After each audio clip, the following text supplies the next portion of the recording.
good night to all of you. Yes, I know that we're late and sometimes these things happen, but it's always good to be with you on advancing the cause. Tonight we're here with you and we've got a power-packed program. So those of you who are already logged in, call up your friend, tell them advancing the cause is on. Tonight we're going to be, the stage is going to be shared with quite a few powerful men and women that we have around here. And I want to say to all those who would have celebrated birthdays from last Wednesday to this Wednesday, happy birthday to you. To those who are celebrating wedding anniversaries and other anniversaries, congratulations to you. And for those who are sorrowing at this time, our heartfelt condolences.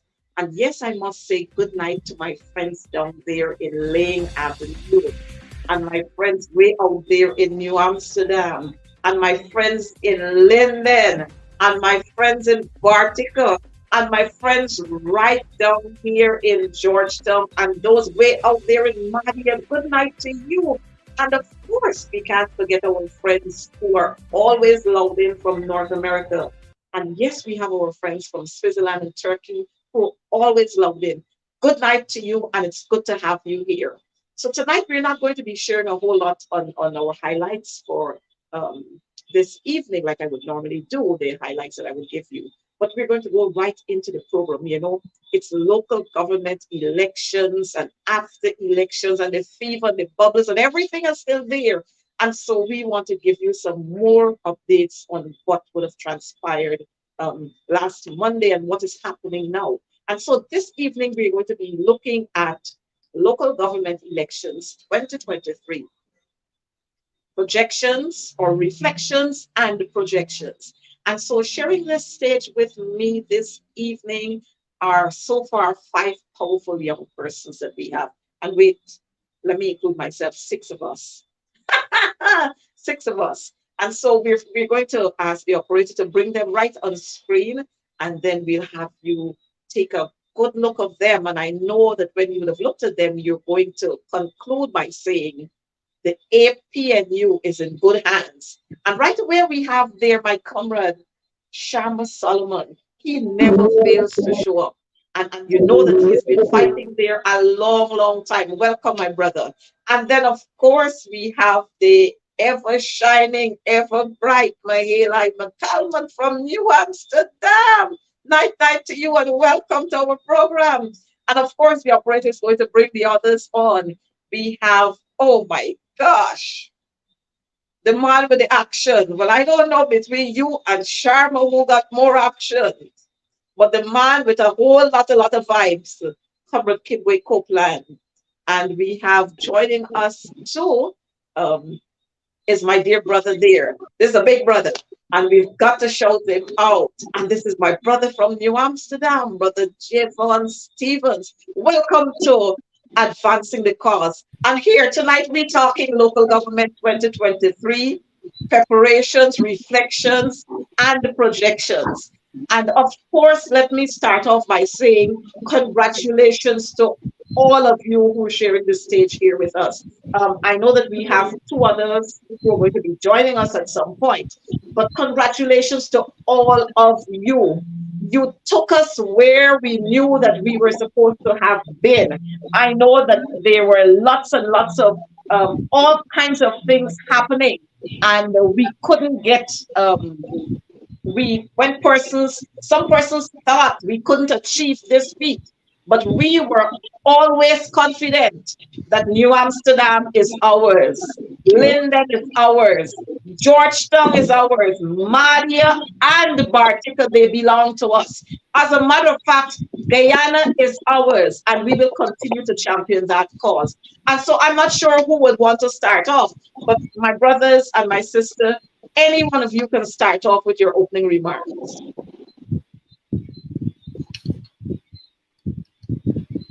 All right, I guess the big guy can start first.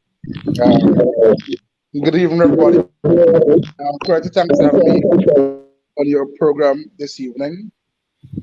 I'm all the way in New Amsterdam, but I want to say that we in New Amsterdam, we are very happy.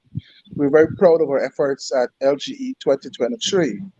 Our goal when we started was to ensure that New Amsterdam remained green. At the end of it, New Amsterdam did stay green. So we are very happy here at New Amsterdam. We know that a lot of work needs to be done, and we are prepared to put in the hard yards to ensure that development continues in the ancient town. Thanks.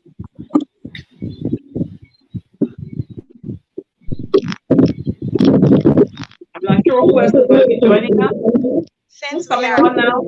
since we are Yes. seeking New Amsterdam, sorry,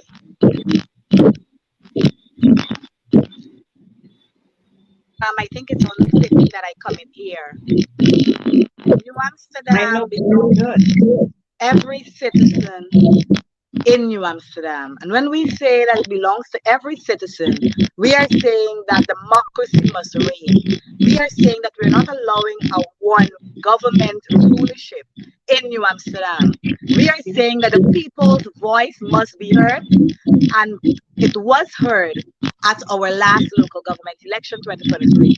We are thanking all those supporters wherever you came from, whichever part of New Amsterdam you came out and cast those votes. A partnership for national unity. Thank you for your support.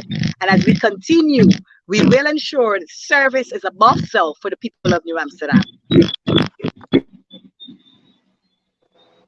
I share similar sentiments. Georgetown is not for sale, and we saw that after the polls will be closed 6 p.m. June 12th, when people, despite all of the bribery, despite all of the attempts to coerce people and hold persons at ransom, people of Georgetown understand that it was only a political gimmick. They understand even the play fees that they started to do just a week before election, the footpaths and the drainage that they started to do just a week before election was only some form of bribery to get them to vote for a party that only really wants to control this country from top to bottom. But people of Georgetown were very wise and they made the right decision. And we retained Georgetown, our stronghold, just as we did in New Amsterdam, just as we retained it. And that is one of the things that I'm sure is hurting the PPP. Because people, there was a talk before time that the PPP has oil money now. So there's no way that we can beat them. But with all the oil money and all the bribery that they tried to do in Georgetown, in New Amsterdam, in Barticon, in Maja, and in New Amsterdam, in Linden, it has not succeeded against people's power. As we always say, money don't vote, people do. Uh-huh. And so that was my brother Copeland there.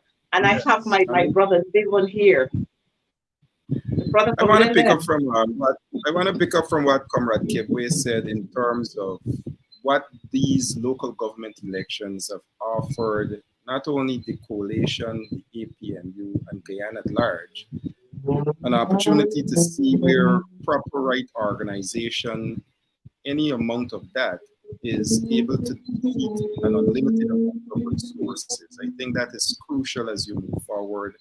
And that sort of confidence was absolutely necessary to restore in people's faith of hope that notwithstanding these many challenges that they're going through, that they can make, once organized, decisions that will allow them to be able to challenge government in terms of their position in development of these communities, and also be able to advance on behalf of many of these communities the issues affecting them. And these are in line with, of course, constitutional obligation of the government to have stakeholder involvement in these matters that are affecting people. And I think that is what the message that resonated with people across Guyana, that they're dissatisfied with the management of the affairs of the people of this nation at the community level, and how the PPP is managing the resources of the state more so as an isle economy, and with so much within the treasury.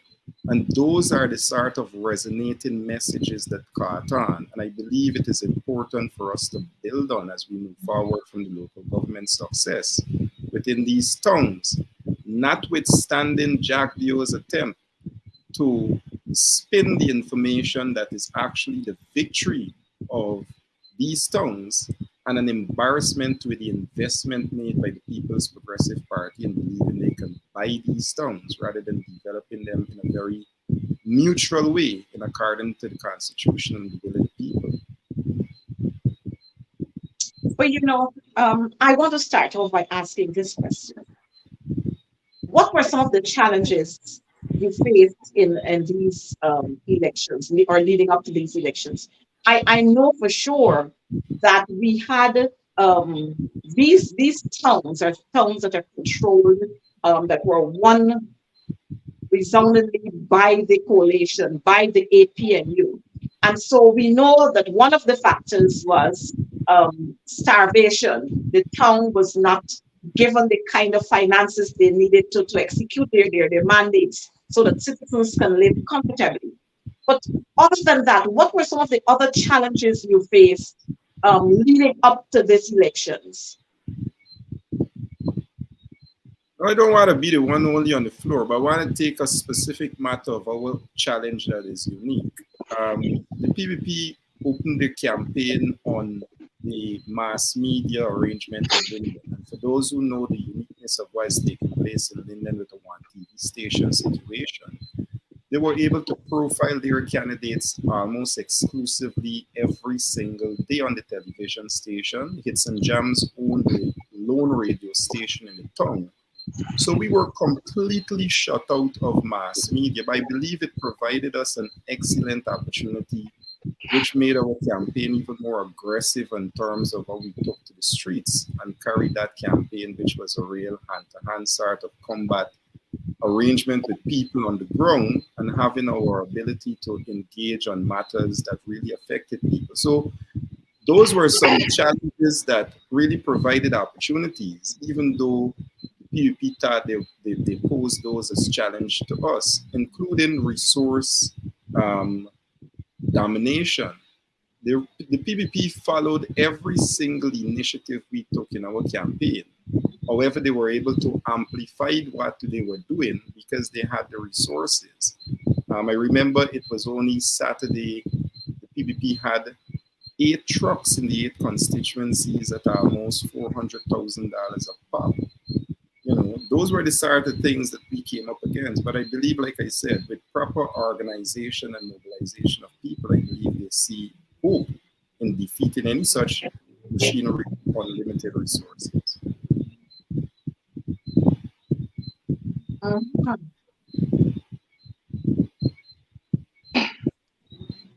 Even prior to LG Understanding that 2023, the even though council your operated arbitration, with their hands tied behind their back all the time. Whereas resources from central government was non-existent. So the council was unable to even do the usual programs in the town. So at the beginning of our campaign, we made a decision that we will campaign on policies, we will campaign direct to the people. We know we could not match the PP financially in any way Mhm. because they had resources 30 to 1 compared to us. So our candidates were prepared to do the hard work with one-on-one, bottom house to bottom house, yard to yard, house to house, meeting everyone, talking to everyone on a personal level. So as to ensure that our message meet directly to the persons. We could not compete with the PP via social media campaigns, printed media, or even television or radio. You know, Mhm. but what happened is that our candidates were very passionate. They believe in our dream. They believe in the vision of the APNU. So they work direct one-on-one with the residents of this town. While many would say that we lost seats, we gained votes as against the last LGE. We gained more votes than we did at the last LGE, which is a Okay. plus. And to do that with the amount of money the people were splurging in New Amsterdam, I think it's a monumental achievement. And I Mhm. want to take this very opportunity to shout out our hard-working team in New Amsterdam and to give a big thank you. As you can see in the motorcade there, residents are happy. Residents are happy that the APNU is alive and well, and we are united. And I want to encourage all my colleagues, Kibri, Sharma, and others. Once we stay united and stay connected to the people, Mhm. we will be okay. That's my message. We will be okay once we stay united and connected to our people.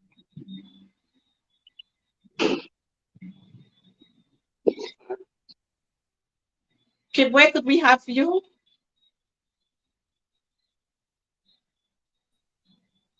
If I may jump in, yes, if I may jump in now as well. You know, being an oil-rich nation and the people not benefiting from the oil until this day, I believe people are strapped for cash. A lot of persons are seeking employment. We understand the unemployment rate in India, and it's still very low, despite all of the resources we have. The PVP would have utilized their state power. We have the 10-day workers. They would hold them at ransom, letting them know that they can't go out and vote, or they have to show that they vote for the PPP to make sure that they keep their jobs. And goes back to, if you understand that 70% of employment and even contract is handed over by the government, it's controlled by the government. And they told person grants, if you want to continue to get contract, if you want to continue to get money, you have to vote for PPP. You have to show some level of proof. You have to stay away from the campaign. You cannot endorse the PNC. You cannot endorse the APNA. So we had a challenge whereby persons were afraid of losing their livelihood, losing their bread and butter, because the PPP were willing to, without apology, take bread out of people's mouth just because they wanted to support or align themselves with the party of their choice. So you had that level of proportion in Georgia. I'm sure it's across the board in Amsterdam, in Linden, in Bartik, Madio, any other party they are. So that is the policy that they can play. So we had a task on our hands whereby we had to deal who are saying we really support the APNU, but my job, I'm really concerned about my children who have to eat at the end of the day. I have rent to pay. So persons were put in a very peculiar position whereby it was hard for them. As much as they want to support their party, they were concerned about their livelihood. And it goes back to the staff and the main city council, it goes back to how they would have treated people who would have been a part of public, who were servants who were locked off. We had people who were artists, singers. Tracy is one of the persons who was being doing work and leaving pushed out just because he would have done things that is supportive to a different party. So we had to deal with that challenge, and I think that's one of the greatest challenges. Taking bread to somebody's mouth is very, very dangerous, especially in a country like today with a high cost of living. But nevertheless, despite all of that, people understand what was at risk. They understand what would happen if we had a PPP controlling the municipal council in Georgetown or controlling Linden or controlling New Amsterdam. They understood that if they should ever get their hands on that, look at them at the central level. Look how they want to hold persons at ransom. Look how they try to buy people up. Much as they should have local power, they do even worse. So persons were cognizant despite the fact that it was tough. It is a threat to their livelihood. They did not make the mistake, which would be a more threat to them in the long Mhm. And so we have joined us with my brother Philip Drayton, a young man coming from the field there and making a whole lot of impact there. Good night to you, my brother, and welcome again to this forum. We would want to hear from you some of the challenges that you would have experienced during your campaigning leading up to the local government elections. Hey, good night, family, once again, comrades. Thanks for having me. Um, some of the primary challenges that we faced here, particularly in constituency one, and I'm certain it's among the entire Georgetown or perhaps the entire country, is the level of victimization members of society would actually face dealing with the Mhm. People's Progressive Party. Separate and apart from that, what I found is that there's a lot of members of society who is fearful of this government, right? Their heart lies somewhere else as it relates to the developmental process, what they want to see within their communities and these kinds of stuff. But they're afraid to speak out because of course, victimization, and to an Uh-huh. extent, they're being threatened to as well. So that's some of the primary challenges we will be facing here in constituency one. Separate and apart from that, when the People Progressive Party send their personnels throughout constituency one, and particularly would start issuing contracts, we've had issues with that too as well, because it didn't unite persons. What it actually did is destroy the relationships between persons within the constituencies, because finances are being promised to substantial amount of persons. Also, what we find is that when those contracts are completed, when the work is being done, only a fraction of those finances are being dispersed. So it causes a lot of chaos within our community here, primarily in Tiger Bay, that has been happening.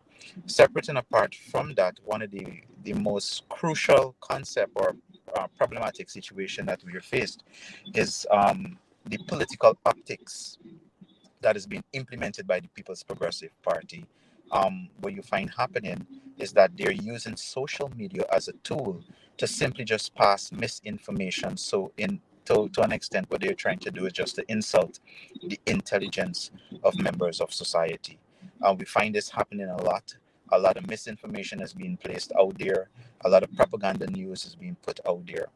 And as a party, as an APNU, what we actually try to do is to see how best we can be strategic in this war that we are fighting. I think we've implemented it effectively. We've came out successful. But the People Progressive Party, as my comrade here, had all the unlimited resources at their hand reach.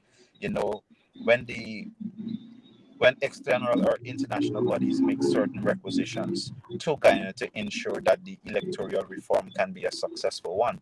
One of the primary objectives is to see how best they kind of place a financial ceiling when it comes to campaigning, because if by chance there is an entity or a body or a party that has unlimited resource at their hand reach, right, there's a 90% chance that any external party apart from them would not even stand a chance in the electoral run. So, based on the fact that we, the APNU, came out successful, it says a lot of things. One, it says that the people are politically conscious. And making a society politically conscious doesn't happen from propaganda news or trying to have political optics on social media. Making persons conscious of what's happening from a political perspective only happens if you can go house to house and door to door and knock on persons and find out exactly what are the situations and circumstances being faced, and see how best you can sit with them and actually what we would consider here in Georgetown as reason, with factual information and life experiences too as well. So I think this was a major positive for us at the APNU. These are some of the challenges that we face within constituency. One and I think we've been facing it through the entire country too as well. Good. Lady Mahaline? Yes. So, Miss McDonald, it is important that we understand what we're up against. It's like David and Goliath for the elections that has been passed. Why am I saying that? We had limited, in every word that describes the word limited resources. Yes. But we were successful at these elections because we were able to strategize. The fact remaining the same, now we were unable to have the access to resources like the PPP, because let me tell you, contracts were second to none in New Amsterdam. Every candidate, or almost every candidate of the list, and we've been able to prove that, were given access to contracts. Candidates, the friends of candidates, and so on.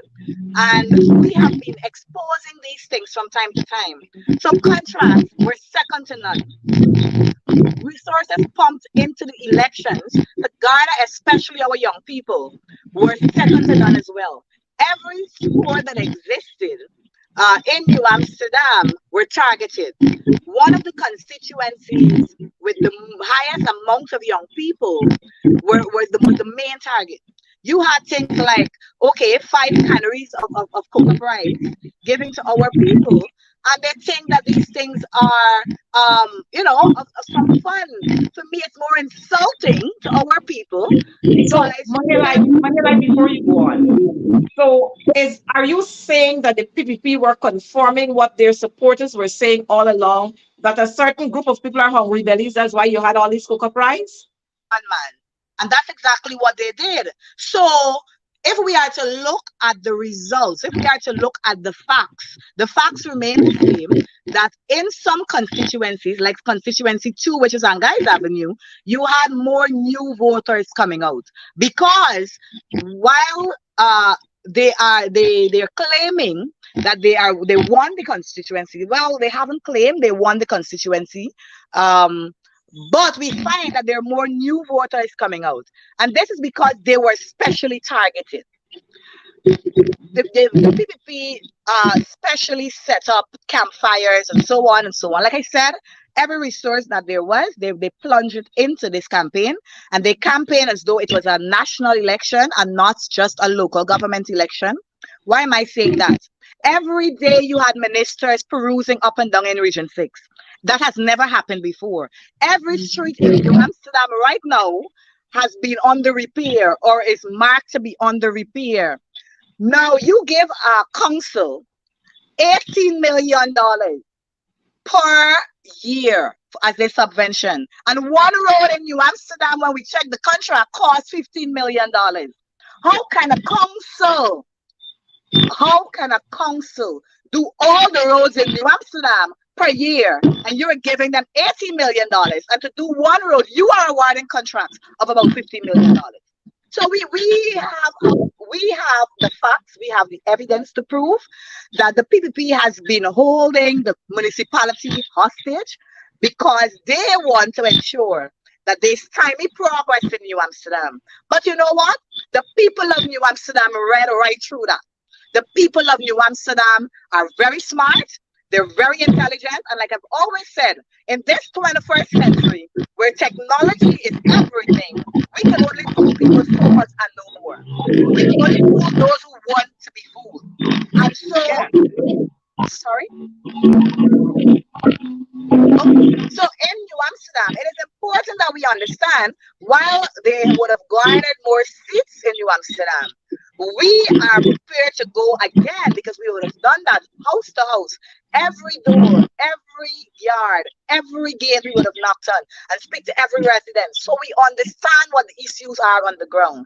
And if I may throw this in quickly, we are very much familiar with the fact that these people are ensuring that they keep public servants and even every guy needs pay at a certain amount so that when they dash a little 40,000 or 100,000 at you, because the population is so starved of resources, it seems like a big amount.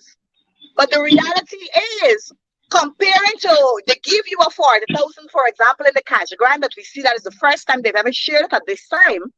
For example, they give you a 40,000, but they give their friends 15 million and 70 million contract and 40 million contract. How is that fair to Guyanese and the Guyanese population? So we're saying that the people would have read right through that. While, of course, our young people were the target, our young people, we have work to do with our young people to bring them up to scratch with what is happening. But we have seen in New Amsterdam that the people, our support base, is very, very happy. Our support base is rejoicing with us at every given point because they understand what happens if the PPP takes over this town. They understand the dictatorship that is going to happen. They understand the punishment. Because let me tell you this. The PPP has no concern and they don't want New Amsterdam for progress. What they want is only control. If they want New Amsterdam, some of the projects they've been doing on the Palmyra area, we are saying it could have been done right in New Amsterdam and we could ensure that our people benefit. But you know what? They are taking those projects and those lands that they have had at Palmyra, and they are building that because they want to ensure that they have control over what happens. So sooner or later, they're going to desert New Amsterdam and take whatever they want at Palmyra. Well, I'm happy that we're hearing this and that our viewers are understanding exactly what is happening. We had 23 years and we didn't see a whole lot of this happening. But when we look at what happened during the 3 solid years of the coalition, and persons want to compare what the coalition did, I know the coalition didn't do anything and the coalition didn't do anything, but the PPP had 23 years and now they're having 3 more years so far, but with oil monies. And when we look at what the coalition did during their 3 solid years, I am sure if we were to compare that to the 23 years, if the coalition had oil money, then persons would have been living way up in the sky. Let me put it there. But the other thing is, I'm happy that you did mention too that in every area in Linden, in New Amsterdam, in Georgetown, in Madia, in Barticle, our citizens there were starved for resources. This government, and I want you folks to comment on this. This government is a vindictive government. And I think my brother Sharma said that, or somebody else said it, that persons were scared of being discriminated against. And this is how the PPP are. This is how they operate. They are wicked. And as we speak, I can say to you that this morning I received messages from residents in Georgetown who had contracts to clean trenches and so on. When they turned up this morning, they were told that the contracts came to an end, that the works are finished. And this is how the PPP operates. And they just go out there and blast this one Guyana thing because they know two words. But in actual fact, they want to have a one rule, a one party rule. And as long as you are not up to that, then they will sideline you. Anybody can comment on this.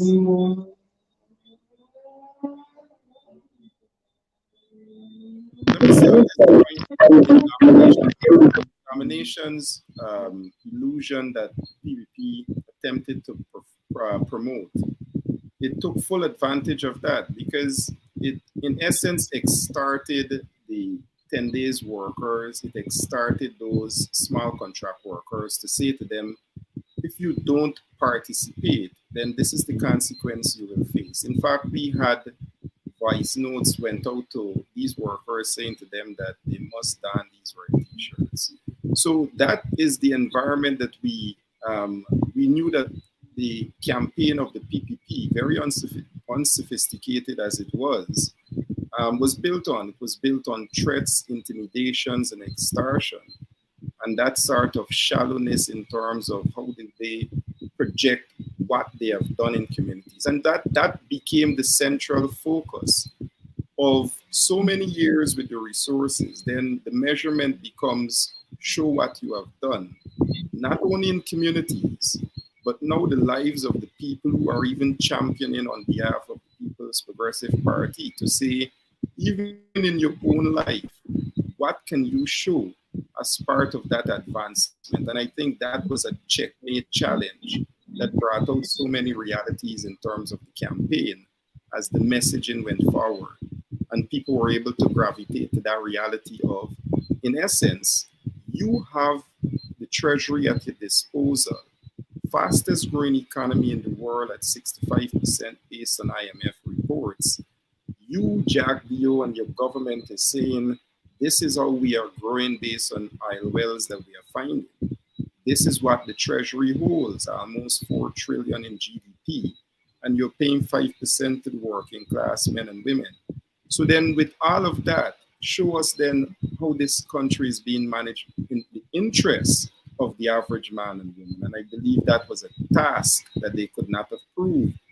And it is for reasons like that, I believe the message must continue because it has moved from a dissatisfaction of those voters who have expressed themselves in this local government election to want to take action in terms of what they showed at the polls. And I believe it is a message that must be built on because it is a message that resonated.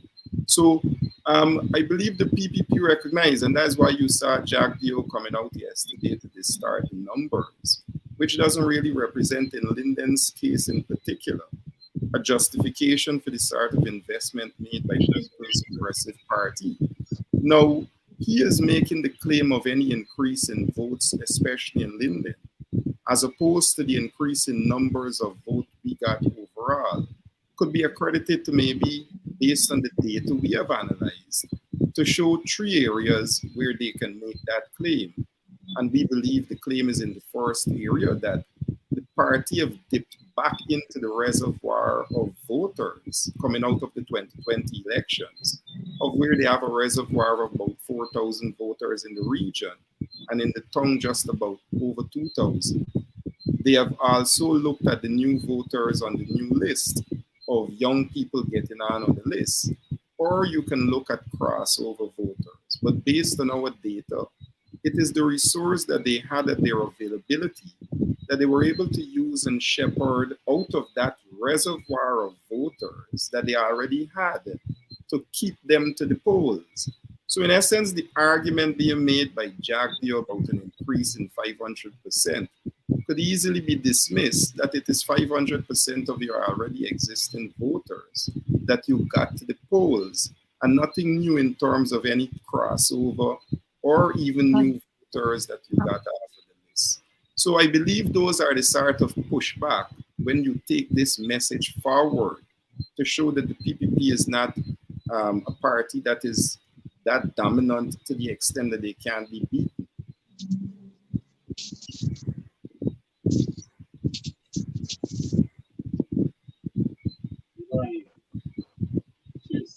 You know, I noticed the vice president. Uh, he was silent, very very silent, and then all of a sudden he resurrected like Lazarus, and he resurrected there, and he started spewing a whole lot of things out there. We know Jagdew, and we know that this man has a gift to mislead, a gift that is based on lies, and a gift that gives this barefaced image as if we're good.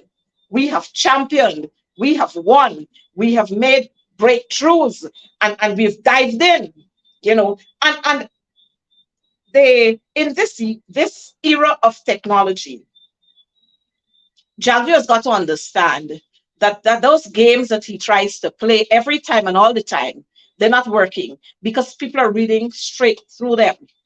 I know that we have been challenged with I heard them talking about the red wave and all the monies that they were spewing all over the place. But I'm happy that in Linden, the people in Linden said to them through their votes or by their votes that the monies you came here and scattered all over the place, it is our money and we have a right to take it. The people in New Amsterdam said the same thing to them. The people in Georgetown said the same thing to them. The people, and if you noticed, their campaign was not really shifted in other areas. They concentrated basically on 5 areas. And I'm happy that as a people, we were able to stand to the task. We were able to withstand all the challenges because, of course, like we said, we couldn't compete with their finances. We couldn't compete with their media platforms because they controlled all. And this is the one Guyana we're talking about. But in spite of, our message was out there, very, very clear. The people read and they understood. But tell me now that we are here, now that we have triumphed, where do we go from here?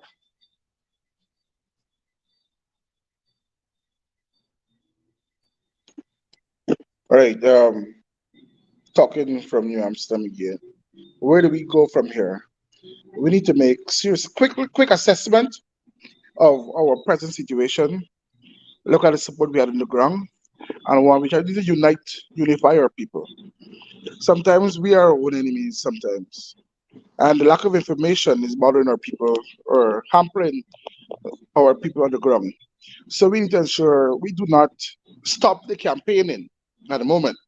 We need to continue going and meet with our residents, talking with our residents, and preparing our residents for the next election, the bigger election.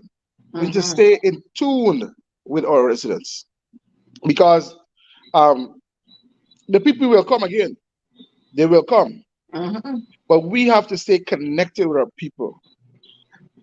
It is now obvious that you can spend as much money you want to spend. The people want to know where your heart is. The people want to see in a vision. You know, the people has done nothing for New Amsterdam over the past 20, 25 years. The Mhm. PP closed down bauxite in Berbice. The PP only recently said they'll make sugar sweet again, but yet at Palmyra, all the cane lands is bulldozed, and they're bringing in, they're selling those lands as commercial lands for big businesses. So the people is all they're about is hoodwinking their support base. So while they're hoodwinking their support base, we have to come go to them, tell them the truth, and open their eyes. And once Mhm. we do that, be rest assured we'll be right where we need to be come 2025. The message: stay connected, stay true to your people. Mhm. Mhm. What are we doing in Linden?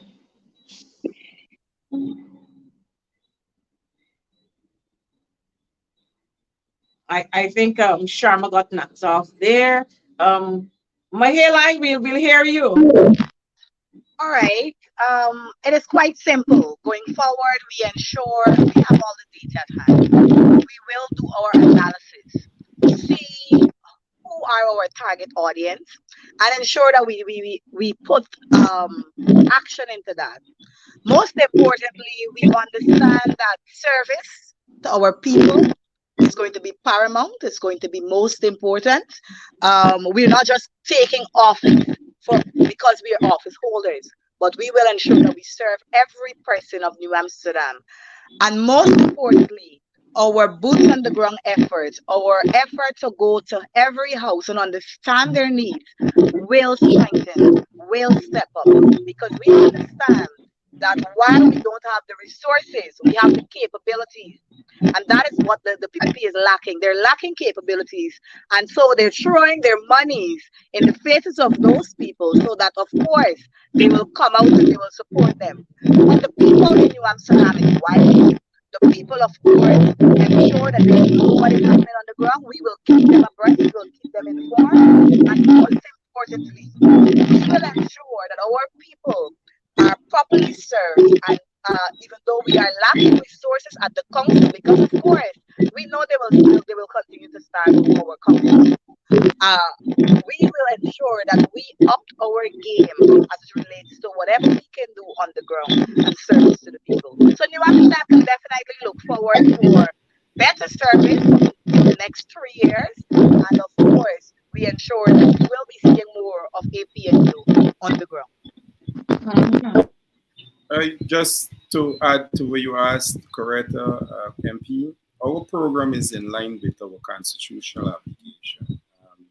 Whether it's Chapter 2801 and how the government must honor its obligations of ensuring it involves the stakeholdership of the municipality in the development agenda of the people of the town. I believe that becomes our number one priority of if that is happening and how best that must happen. I don't think it's a question of what government should do for us. It is what government must do based in line with those principles. And on that, we want to ensure that we hold accountable on that mutual benefit and respect of where those institutions must relate to each other. I think that's our first principle. And the other being, how do we represent the um, interest of our community and those things that have been affecting them, the rights of our citizens, and if those rights are being respected, how socially our human capital and developments are occurring. And I think outside of that, then we want to advance the cause of our people. They have desires, they have aspirations. We want to ensure that we take on that constitutional approach where allows for a consultative, inclusionary, and participatory approach of people and their developmental agenda. So I believe those are some of the things we want to outline clearly. And we want to take this very aggressive approach in terms of setting the agenda and interpreting for the people what occurred in local government, like I said earlier.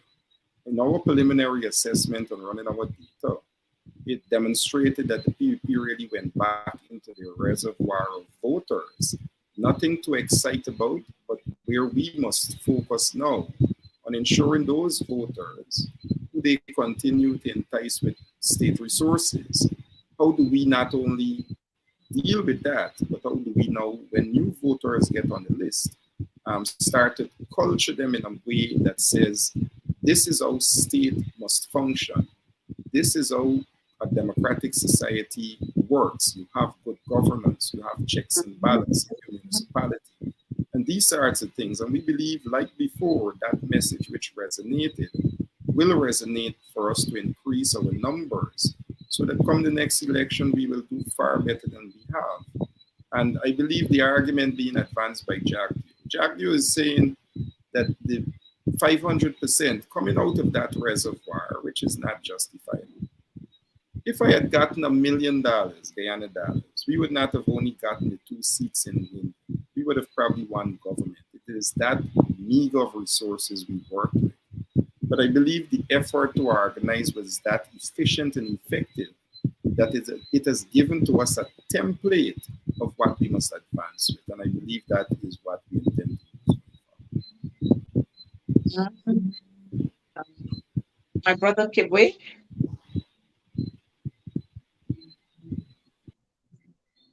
And just to comment, I believe our way forward is we, of course, continue with boots on the ground. We can't disconnect ourselves from the people who have faced us in the elected positions that we hold today. Um, when we started the campaign after nomination day, April 17th, people were glad to see the faces of the persons who represent them at the council. At least I know for sure all of our constituency candidates from 1 to 15 would have taken the same mantle, the same position as the leader of the opposition, leader of the PNCR would have taken to make sure that the politics and the elections are won on the ground, whereby we knock on every door possible and meet with every resident as possible. That's what we continue to do. Even after we've been elected to this council, we continue to make sure that we keep in contact with the people. Because even though I'm a representative of the council, I cannot represent the council without the advice and assistance of the people in the community that I have to represent. More than that, myself and the team of the council will be applying pressure to this government, legal pressure for this, because the law is very clear. The money that they hold back from the council, trying to starve the council to show the council is incompetent, that is enshrined in the law. Local government is enshrined in the constitution. Those monies are owed to the mayor to the council. The PPP, of course, Jagdew and so on are trying to say all kind of things to find ways to hold back that money from us. More than the subvention that is owed to the council, the government itself owes taxes. We've heard from Narayan, the present mayor of Georgetown, who spoke extensively, and he has it on record, of how many taxes that the government buildings itself owes the various council. So our job and our task is to make sure we represent people, of course, to apply pressure to this incompetent government. We believe that once we do the work on the ground, and of course, we work on the council and enforcing the laws that exist. And I think many of times, if you understand the PPP, they have no respect for law, they have no respect for democracy. And I'm tired of hearing persons talking about how the APNU hasn't done anything for anybody. The only reason that people my age have seen local government elections is because of the APNU AFC after 2015 election. We would have brought back local democracy to this country. The reason why the PPP was never interested, and they were not interested this time around, but they were forced to. We started back, and the international community and all eyes are on them. They had to at least play a role, and of course, use the coercive methods and trying and bribery to win the elections. But they were never interested of local democracy. We see what happened in 23 years of their ruling. They have never held local elections. They installed IMC. They put puppets in positions so they can control from Freedom House or from their ministries. And that is the same approach that they've taken even in this election. We saw candidates that could not speak on their own behalf. We had ministers at each rally, ministers at each party. I saw Minister, I think it was Ramsey, walking around in my area talking to people.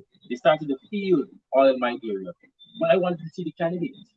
And some of the persons who went and put fires in the people's gate, if you ask them any question, they don't even know how many councils, how many seats we have in the mayor city council, but they are candidates. So we see the incompetence of the PDP and their need to control everything. Just a few persons, they want to control everything and put everything as well into their pockets. But as we campaign and we let persons know, don't forget who are the PDP. Even them trying to reach out to Joshua. Look what they threatened. Look what they did to the vendors. You saw what happened at Joshua Hospital. You saw what happened at the East Bank. We saw what happened in Tilburg. We saw what happened in Mokko. Do you think people are so stupid and blind to not remember, or so short-sighted or have a short memory span to not realize the games and the trickery of the people? So our way or our planning moving forward is to make sure that we're in constant contact with the people and it's never been broken. We continuously to apply legal pressure on the government to make sure they own up to the subventions that they owe us and of course the taxes, and to make sure we're going to make this city a better city. They can talk all they want to talk about our incompetence and this and that. Those are strictly political gimmicks that is used by the PVP to try to paint the PNC, the APNU bad. But the people of Guyana knows better. That is why we've won back Georgetown, we've won back New Amsterdam, we've won back Linden, and so forth in Bartfield and New Amsterdam. So I believe the way forward is a bright way forward, and a way forward that will be more forceful on our behalf, because people are looking forward for strong representation. They're looking forward for councillors that will not only talk the talk but walk the walk. And I believe that Mhm. this council on 2023 is a council that will make sure that happens. Well, I don't think the PPP had bargained for what they got. They felt that they were, because they had a lot of money to spew around the place, that they were going to be able to buy Tom, Dick, Harry, his son, grandson, granddaughter, his wife, and everybody. But I think reality is now stepping in, and they're understanding now that people are not for sale. People are saying we are not for sale. And when you see the kinds of craziness happen, as a matter of fact, we have seen them jumping up and shouting about, oh, prominent PNC APNU supporters gone across, prominent people gone across, and this one gone across. But they did not recognize that the people who were stepping over, they really didn't matter much to us. And they had no kind of weighting on this campaign, because let's look at the reality of the day. They stepped over, but they were all rejected. Let's look at what happened in Linden, and if operator could show us that photo there. Let's look at the persons they had in Linden and all the crossovers. What did the people in Linden do? They rejected them. Let's look at what happened in New Amsterdam. Some prominent ones crossed over. What did the people in New Amsterdam do? Rejected them. The same thing happening in Georgetown. I don't know if operators having those clips there to show us again. But the people in Georgetown rejected them. But you know what? I am waiting to see whether the PPP will continue with the contracts and all those road works that they would have started. Yes, you're seeing there, rejected. Georgetown, team rejected. Linden, team rejected. The same thing happened in New Amsterdam. The same thing happened in Madia. And I mean, when we look at what has happened in Madia just recently, you see, the PPP, like I said earlier, they don't have any shame. They have no shame. So they went to Madia after they killed 20 innocent Amerindian children. They went to Madia pretending as if they're so caring and they want to have the votes of the people, when they couldn't even provide a bathroom for those girls to bathe in. And then they want to have the people's vote. And these days, people might not be so brave to come out and speak, but they're going to speak when they go with their ballots, they're going to speak through their ballots. And I want to say to you, my brothers and my sisters, continue this fight. Continue to work hard. Continue to educate our people, especially our young voters who are coming up. Because you know what? They can be easily influenced by the $10,000 and the $20,000 and $100,000. But we've got to let them understand that the $100,000, if they were to give you a job, then you would get more than $100,000. And if they really loved you, then they would fix your communities, they would fix your towns, they would give the monies to the municipalities and allow the municipalities to work for the people. But the PPP don't understand that. They understand general control, bullyism, dictatorship. That's what they understand. And I'm happy that with your input, your influence, your dedication, and your continued resilience, the PPP were pushed way back. They can't even scream right now because of how hard they were pushed back. I'll take your closing remarks because I know that when we're having fun, time flies, and we don't want to impinge on the timing for in the ring. So I'm going to take your closing remarks. And I know, of course, we saw the folks in New Amsterdam going out there to thank their supporters. I'm sure Linda and Scott one that they have planned that they're going to be coming up with a bang. And I know that Georgetown is coming with one, and so Bartica, and so would Madia. But let me have your closing remarks. If I can start first, I just want New Amsterdam to know that they are in good hands.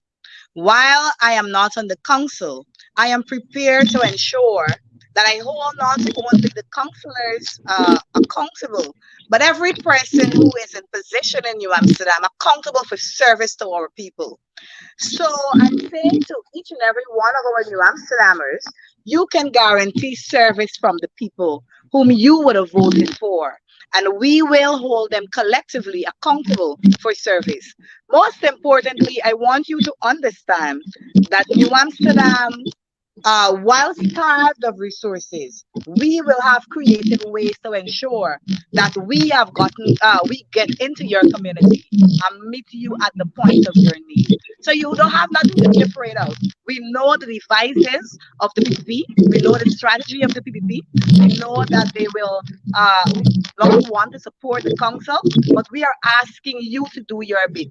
We are asking you, the citizens of New Amsterdam, to ensure that once you do your bit, we will serve you wholeheartedly. Good.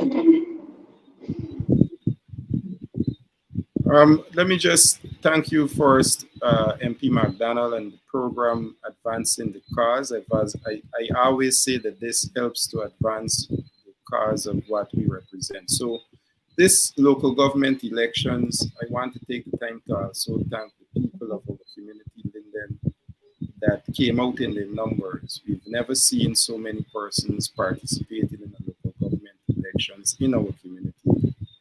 10,000 participated in terms of voters. In 2015, the two elections before, we had 5,000 voters.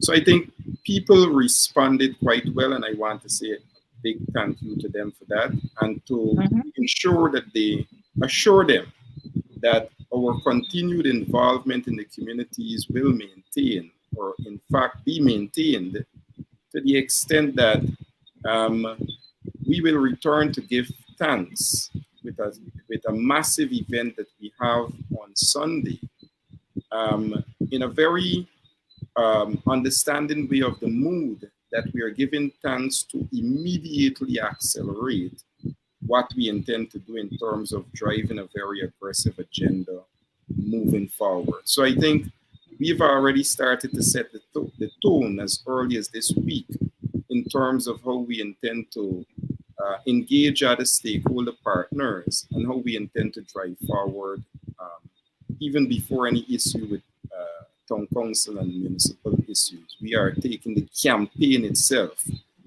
very aggressively forward on some of the things that we had promised to return to people to give assurance once elected to council.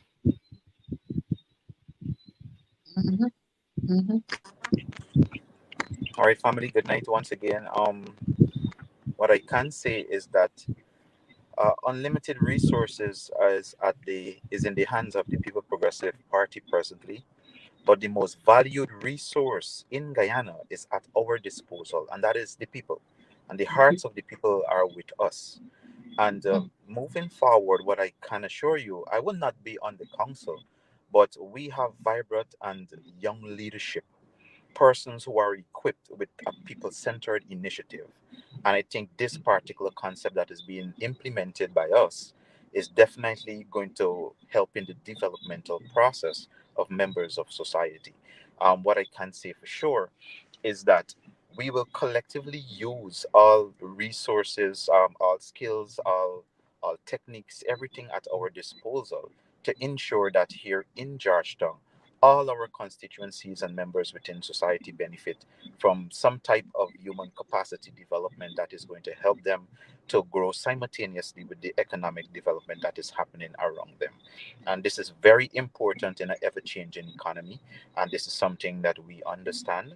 This is something that our leaders understand. This is what our candidates understand too as well.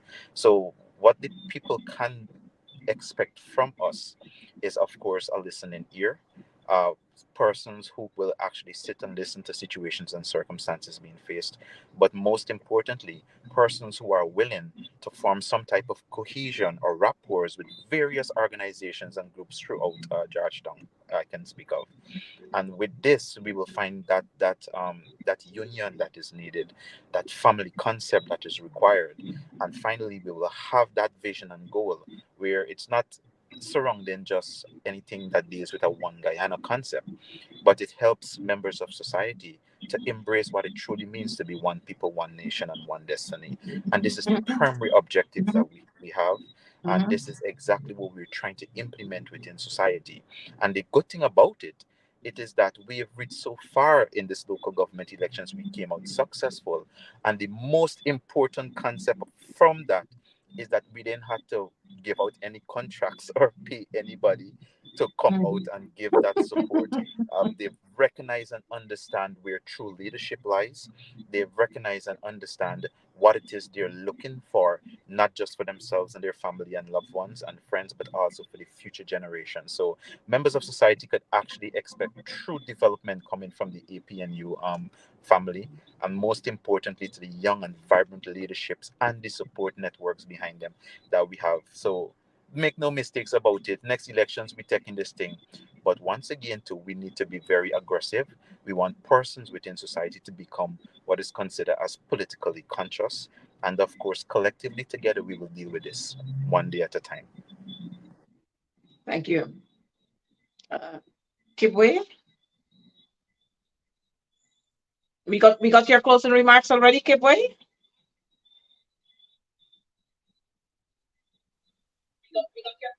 Yes, I just want to say that to the PPP, that people cannot be bought.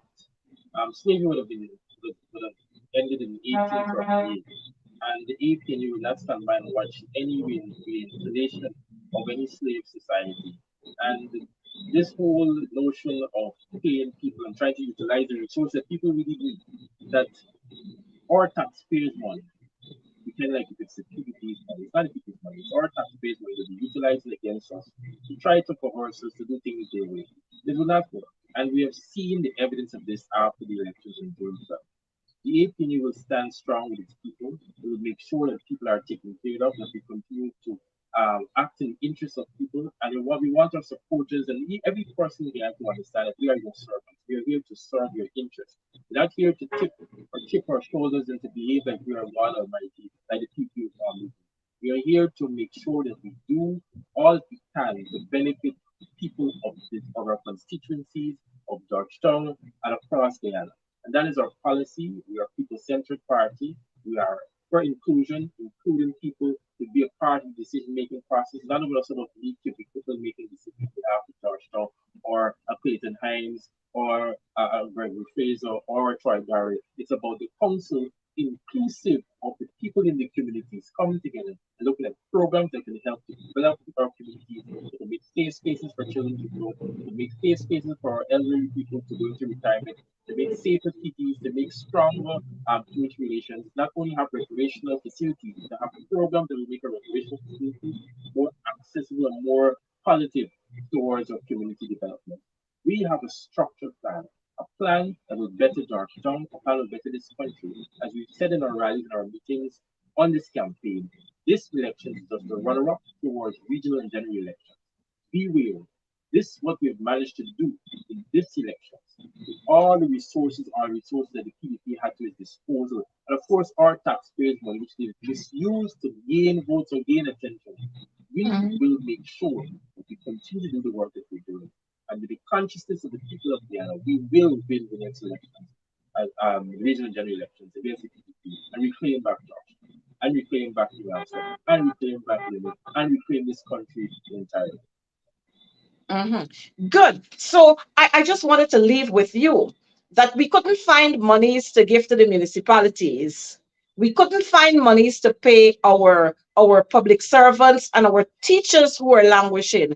But we found a lot of monies, and not we, the PPP found a whole lot of monies to spread all across this country.